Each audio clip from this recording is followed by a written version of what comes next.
हाँ तो भाई, पिछले चैप्टर में हमने डिस्कस किया था मोशन के बारे में। मोशन से रिलेटेड बहुत सी टर्म्स के बारे में, जैसे कि distance, displacement, speed, velocity, acceleration. Types of motion को भी हमने डिस्कस किया था कि uniform motion, non uniform motion होता है। लेकिन पिछले चैप्टर में हमने इस मोशन को होने का कॉज क्या है, इस मोशन के होने का कारण क्या है, इसको डिस्कस नहीं किया था। तो मोशन होने का क्या कारण है? अगर किसी ऑब्जेक्ट की स्पीड टाइम के साथ चेंज हो रही है तो उसका कारण क्या है? क्या सभी टाइप्स के मोशन को होने के लिए कोई ना कोई कारण चाहिए?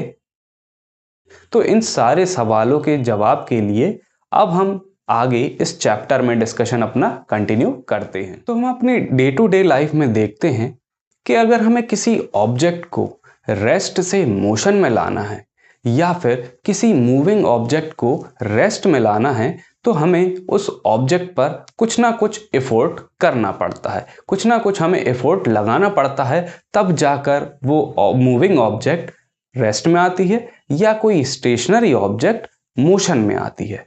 तो अब हम बात करते हैं कि ये जो एफर्ट होता है ये आखिर क्या होता है। तो इस एफर्ट को हम क्या कहते हैं? फोर्स। तो अब हम इसकी डेफिनेशन को डिस्कस करते हैं कि फोर्स एक्चुअल में क्या है।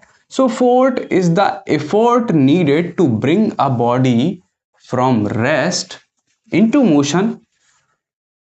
फोर्स वो एफर्ट है जिसे हमें किसी बॉडी को रेस्ट से मोशन में लाने के लिए या फिर कोई जो बॉडी है जो मोशन में है उसको रेस्ट में लाने के लिए लगाना पड़ता है, तब जाकर वो जो बॉडी है वो अपनी इनिशियल स्टेट को चेंज करती है। इस एफर्ट को हम क्या कहते हैं? इस एफर्ट को हम कहते हैं फोर्स।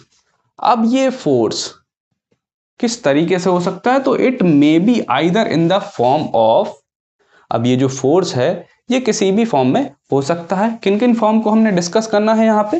तो या तो ये जो फोर्स है ये हो सकता है in the form of a push, किसी ऑब्जेक्ट को धकेलना, या फिर ये जो फोर्स है ये पुल के फॉर्म में हो सकता है। पुल मीन्स किसी ऑब्जेक्ट को हम जब खींच रहे हैं तो पुश करना या पुल करना जो है ये फोर्स के टाइप्स हो गए हैं, या फोर्स को हम डिफाइन कर सकते हैं इस तरीके से। थर्ड टाइप जो है, जो ये फोर्स किस तरीके से हम इसको डिफाइन कर सकते हैं, वो है in the form of hit. जब हम बहुत शॉर्ट इंटरवल ऑफ टाइम के लिए किसी ऑब्जेक्ट पर कोई एफर्ट लगाते हैं तो उसे हम कहते हैं हिट। फॉर एग्जाम्पल, हम किसी ऑब्जेक्ट को पुश कर रहे हैं और बहुत जल्दी से हमने उसे पुश करके हाथ हटा लिया, या किसी ऑब्जेक्ट को हम खींच रहे हैं और बहुत जल्दी से हमने उसको खींच लिया, तब ये जो शॉर्ट इंटरवल ऑफ टाइम में जो एफर्ट हम लगाएंगे उसे हम लाएंगे किस कैटेगरी में? हिट की कैटेगरी। अब आगे बढ़ते हैं टॉपिक पर और हम डिस्कस करते हैं इफेक्ट्स ऑफ फोर्स को, कि अगर किसी ऑब्जेक्ट पर हम फोर्स लगाते हैं, किसी ऑब्जेक्ट पर फोर्स अगर एक्ट होता है तो फिर उसका क्या इफेक्ट होता है। तो हमारा टॉपिक ऑफ डिस्कशन है इफेक्ट्स ऑफ फोर्स, जिसमें हम डिस्कस करेंगे वेरियस पॉइंट्स को। जिसमें पहला पॉइंट जो है वो क्या कह रहा है? It can move a stationary body और can stop a moving body. अगर किसी मूविंग बॉडी पर, किसी एक मूविंग बॉडी पर अगर हम फोर्स लगाते हैं तो उस बॉडी को हम फोर्स लगाकर स्टॉप कर सकते हैं, मींस स्टेशनरी स्टेट में ला सकते हैं। या फिर किसी स्टेशनरी बॉडी पर हम फोर्स लगाते हैं तो उसे हम मोशन की स्टेट या फिर मूविंग कंडीशन में ला सकते हैं। तो पहला पॉइंट जो कह रहा है क्या है? It can move a stationary body, it can move a stationary body और can stop a moving body. किसी स्टेशनरी बॉडी को ये मूव कराने में हेल्प कर सकता है या किसी मूविंग बॉडी को ये स्टॉप कराने में हेल्प कर सकता है। चलते हैं सेकंड पॉइंट पर। तो जो सेकंड पॉइंट में क्या लिखा है? It can change the speed of a moving body. अगर कोई बॉडी ऑलरेडी मोशन में है, अगर कोई बॉडी ऑलरेडी मूव कर रही है तो उस पर फोर्स लगाकर हम उसकी स्पीड को चेंज कर सकते हैं। आइदर हम इंक्रीज कर सकते हैं या फिर डिक्रीज कर सकते हैं। चलिए पहले पॉइंट के लिए हम कुछ एक एग्जांपल लेते हैं। सपोज हम कोई एक व्हीकल को ऑपरेट कर रहे हैं जिसमें दो चीज़ें होती हैं। एक होता है एक्सेलरेटर, जिसके कारण हम उस ऑब्जेक्ट की स्पीड को इंक्रीज कर सकेंगे, और दूसरा होता है ब्रेक, जिसके कारण हम उस व्हीकल की स्पीड को डिक्रीज कर सकते हैं। तो अब मूव कर सकते हैं किसी स्टेशनरी बॉडी को। अगर ऑलरेडी व्हीकल आपकी स्टेशनरी पोजीशन में, तो आप एक्सेलरेटर को लेकर उस व्हीकल को मूव कर सकते हैं। तो फोर्स लगाकर आप उस ऑब्जेक्ट को, उस बॉडी को, उस व्हीकल को मूव कर सकते हैं। या फिर वो व्हीकल मोशन में है तो फिर ब्रेक लगाकर हम क्या कर सकते हैं, उस व्हीकल पर ब्रेक लगाकर, हम फोर्स लगाकर उस मूविंग व्हीकल को स्टॉप कर सकते हैं या उसकी स्पीड को स्लो डाउन कर सकते हैं। तो पहला और दूसरा पॉइंट जो है वो लगभग व्हीकल के एग्जाम्पल से क्लियर हो गया होगा कि हम किसी बॉडी की जो स्पीड है उसे चेंज कर सकते हैं बाय अप्लाइंग फोर्स। अब चेंज करना मीन्स आइदर इंक्रीज कर सकते हैं या फिर डिक्रीज कर सकते हैं। अब आते हैं नेक्स्ट थर्ड पॉइंट पर। तो थर्ड पॉइंट में क्या कहा है, it can change the direction of moving body. अब अगर कोई मूविंग बॉडी है उसका डायरेक्शन कैसे चेंज करना है, तो यहां हम व्हीकल का एग्जाम्पल नहीं लेंगे। यहां हम एग्जाम्पल लेते हैं, सपोज कोई एक क्रिकेट मैच हो रहा है जिसमें किसी बॉलर ने बॉल को फेंका। अब बैट्समैन जो है वो उस बॉल को उस बैट से हिट करेगा, मींस उस बॉल पर बैट के जरिए उस बॉल पर फोर्स लगाएगा। अब बॉल का डायरेक्शन पहले बैट्समैन की तरफ था, जैसे ही उसने बैट से इसको हिट किया, अब बॉल का डायरेक्शन जो रहेगा ये बैट्समैन से अवे, बैट्समैन से के ऑपोजिट डायरेक्शन में होने लगेगा। तो यहां पर फोर्स जो है वो चेंज कर सकती है डायरेक्शन ऑफ मूविंग बॉडी को। अब आते हैं नेक्स्ट पॉइंट पर। फोर्थ पॉइंट जो है उसमें क्या है, it can change the shape and size of a body. अब अगर हम किसी ऑब्जेक्ट पर फोर्स लगाते हैं तो उसका शेप और साइज चेंज हो सकता है। अब शेप और साइज को चेंज करने के लिए यहाँ पर हमारे पास एग्जाम्पल के लिए ये फोम है। इस फोम पर सपोज हम दोनों डायरेक्शन से फोर्स अप्लाई कर रहे हैं, तो अभी इसका शेप इस तरीके से है। अब हम इस पर फोर्स लगा रहे हैं तो इसका शेप जो है ये चेंज हो रहा है और इसका जो साइज है वो भी चेंज हो रहा है। अभी ये छोटा हो गया। अब मान के चलिए इसको हम ऑपोजिट डायरेक्शन में फोर्स लगाते हैं। खैर ये तो स्ट्रेच नहीं होने वाला, इसके लिए हमें रबर बैंड का एग्जाम्पल लेना पड़ेगा। तो जब हम रबर बैंड को स्ट्रेच करते हैं, दोनों तरफ से फोर्स लगाएंगे, तब क्या होगा, जो रबर बैंड है उसका शेप जो है वो चेंज होगा और उसकी साइज भी चेंज हो जाएगी। तो ये हैं इफेक्ट्स ऑफ फोर्स। अब हम आते हैं टाइप्स ऑफ फोर्सेस पर, जिसमें हम डिस्कस करेंगे बैलेंस्ड और अनबैलेंस्ड फोर्सेस को। तो चलिए पहले हम डिस्कस करेंगे बैलेंस्ड फोर्सेस को। तो बैलेंस्ड फोर्सेस आखिर क्या होती हैं? तो बैलेंस्ड फोर्सेस में जो लिखा है, इसकी जो डेफिनेशन है उसको हम पहले रीड करते हैं कि if the resultant of all forces, if the resultant of all forces मतलब सारी फोर्सेस लगाने पर उनका जो रिजल्टेंट निकलता है, जो आखिरी उसका परिणाम निकलता है, acting on a body is zero. अगर जो रिजल्टेंट है सारी फोर्सेस का किसी बॉडी पर जो एक्ट कर रही है, अगर वो जीरो आ रहा है, अगर जीरो हो जा रहा है, that means the forces are called balanced forces. तब जो फोर्सेस उस बॉडी पर एक्ट कर रही हैं उन्हें हम क्या कहेंगे, बैलेंस्ड फोर्सेस। तो यहाँ बैलेंस फोर्सेस को एक्सप्लेन करने के लिए मैंने यहाँ एक डायग्राम लिया है। डायग्राम में एक ब्लॉक है जो किसी ग्राउंड के ऊपर रखा हुआ है। कोई एक बड़ा सा बॉक्स है जो कि ग्राउंड के ऊपर रखा हुआ है, काफी भारी है, लेकिन अगर हम उस पर फोर्स लगाएंगे, एक नॉर्मल व्यक्ति अगर उस पर फोर्स लगाए तो उसको मूव कर सकता है। तो ये जो ब्लॉक है ये ग्राउंड पर रखा हुआ है। तो ग्राउंड पर रखा होने के कारण अब इस ब्लॉक का जो मास होगा, इस ब्लॉक का जो वेट होगा, जो भार होगा इस ब्लॉक का, वो किस तरफ एक्ट करेगा, वो नीचे की तरफ, टुवर्ड्स ग्रेविटी एक्ट करेगा। इसलिए इसको हम किससे डिनोट करते हैं, फोर्स ऑफ ग्रेविटी। जो वेट ऑफ द बॉक्स होगा वो फोर्स ऑफ ग्रेविटी के बराबर होगा तो वो डाउनवर्ड डायरेक्शन में एक्ट करेगा। अब इस बॉक्स को अंदर जमीन में धंसने से बचाने के लिए ग्राउंड जो है वो एक ऑपोजिट डायरेक्शन में फोर्स लगाएगा। वो जो फोर्स कहलाता है वो होता है फोर्स ऑफ रिएक्शन। ये जो फोर्स ऑफ रिएक्शन है ये ग्राउंड लगा रहा है इस बॉक्स के ऊपर ताकि ये बॉक्स उस ग्राउंड पर रखा रहे। अगर इस बॉक्स का जो वेट है वो ज़्यादा हो जाएगा तो ये ग्राउंड में धंस जाएगा। मीन्स अगर डाउनवर्ड फोर्स ज़्यादा हो जाएगा तो ये बॉक्स जो है ये ग्राउंड में धंस जाएगा। तो जो वेट ऑफ द बॉक्स है वो किस तरफ लग रहा है, force of gravity downward direction में, और उसके जस्ट ऑपोजिट डायरेक्शन में लग रहा है फोर्स ऑफ रिएक्शन। अब हम इस बॉक्स को क्या कर रहे हैं, इस बॉक्स को हम पुल कर रहे हैं, खींच रहे हैं।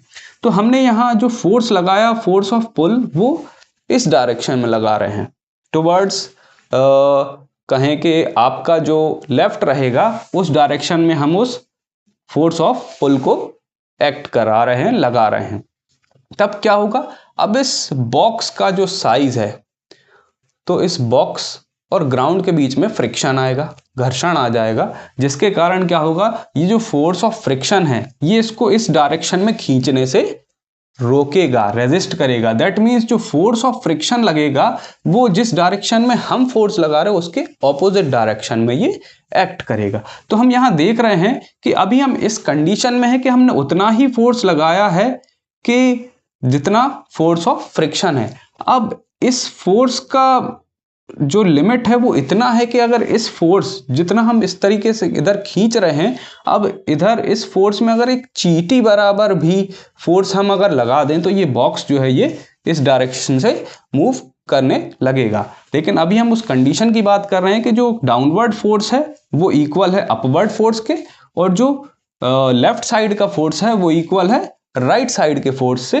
तो यहाँ ये जो बॉक्स है ये किस कंडीशन में है, ये अभी रेस्ट की कंडीशन में, जिस कंडीशन में ये वहीं की वहीं फिक्स रखा हुआ है ये बॉक्स। तो इस टाइप के फोर्सेस को जब इन सारे फोर्सेस का जो रिजल्टेंट आ रहा है वो जीरो आ रहा है, मींस जहां बॉक्स रखा हुआ था वहीं रखा हुआ है, तो इस टाइप के फोर्सेस को हम क्या कहेंगे, बैलेंस्ड फोर्सेस। ओके, अब बैलेंस्ड फोर्सेस के बारे में कुछ नोट करने वाली बातें हैं जो बहुत इंपॉर्टेंट है, उसको हम डिस्कस करते हैं। तो यहाँ मैंने नोट करके बनाया है, तो इसमें नोट करने वाली जो पहली बात है उसको हम डिस्कस करते हैं। तो क्या लिखा है, if number of balanced forces act on a body at rest, अगर कोई बॉडी ऑलरेडी रेस्ट में है और उस पर नंबर ऑफ फोर्सेस एक्ट कर रहे हैं, नंबर ऑफ बैलेंस्ड फोर्सेस अगर उस पर एक्ट कर रहे हैं तो क्या होगा, the body continues to remain at rest. तो जो बॉडी है वो कंटिन्यू रेस्ट में ही रहेगी, जैसा हमने यहाँ एग्जाम्पल लिया है।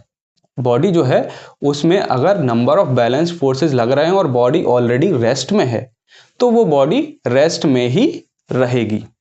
अब सेकंड पॉइंट पर आते हैं। तो सेकंड पॉइंट पे लिखा है, if number of balance forces acting on a body in uniform motion.